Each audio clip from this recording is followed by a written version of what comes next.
ഇന്നത്തെ മോർണിംഗ് വൈബിൽ നമുക്ക് കുറച്ച് ചെമ്പരത്തികൾ കണ്ടാലോ. ഇന്നത്തെ ദിവസം എല്ലാവർക്കും നല്ലൊരു ദിനാവട്ടെ എന്ന് ആശംസിക്കിന്.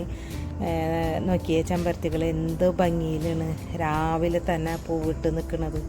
എന്ത് രസമല്ലേ. ഇപ്പോൾ ഒരുപാട് ഹൈബ്രിഡ് വെറൈറ്റി ചെമ്പരത്തികൾ വരുന്നുണ്ട്. അപ്പോൾ നമുക്ക് പുതിയ പുതിയ കളറുകൾ ഇങ്ങനെ വന്നുകൊണ്ടിരിക്കുന്നു. ചെമ്പരത്തിയുടെ ഹീബിസ്കസ് എന്നും കൂടി വിളിക്കും കേട്ടോ.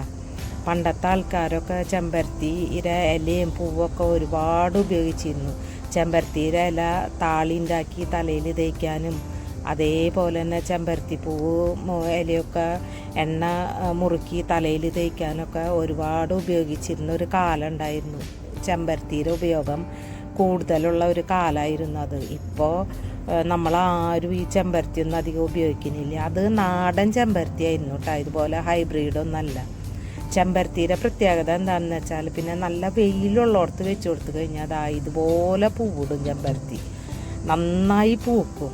അതേപോലെ തന്നെ നമ്മൾ നന്നായി പ്രൂൺ ചെയ്ത് കൊടുത്തു കഴിഞ്ഞാൽ ഇതുപോലെ ബുഷിയായി വളർന്ന് അധികം ഹൈറ്റിൽ പോവാണ്ട് ചെടി ബുഷിയായി വളർന്ന് ഒരുപാട് പൂക്കൾ ഉണ്ടാവുകയും ചെയ്യും. ഈ ഒരു നീല ചെമ്പരത്തി എന്താ ഭംഗിയില്ലേ കാണാനായിട്ട്. അഞ്ചതളുള്ള നീലയും വൈലറ്റും ഉണ്ട്. രണ്ടും നല്ല ഭംഗിയുണ്ട് കാണാൻ. നല്ലൊരു വെറൈറ്റി കളറാണത്. ഇത് സിംഗിൾ പെറ്റലായാലും ഇതിൻ്റെ കളറ് ഭയങ്കര അട്രാക്റ്റീവായിട്ടുള്ള കളറാണ്. ചെമ്പരത്തിക്കൊക്കെ പിന്നെ നമ്മൾ താഴെ നട്ടുകൊടുത്ത് കഴിയുമ്പോൾ പ്രത്യേകിച്ച് വളമൊന്നും ചെയ്യേണ്ട കാര്യമില്ല. അത് താഴെ മണ്ണിലുള്ള വളമൊക്കെ വലിച്ചെടുത്ത് നല്ല അടിപൊളിയായി ഇതുപോലെ വളർന്നു വരും.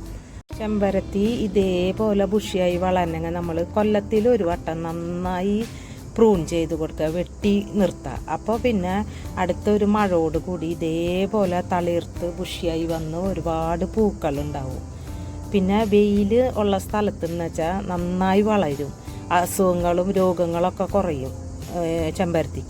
ചെമ്പരത്തിക്ക് വരുന്നൊരു രോഗമാണ് ഈ മെലിബാഗ്സ്. അങ്ങനത്തെ ചെറിയ ചെറിയ കീടങ്ങൾ ഇതിനെ വന്ന് നശിപ്പിക്കും. ഒരു എന്താ പറയുക, ഇലയും പൂവും മുട്ടൊക്കെ തിന്നാകെ നശിപ്പിക്കും ചെമ്പരത്തിയുടെ.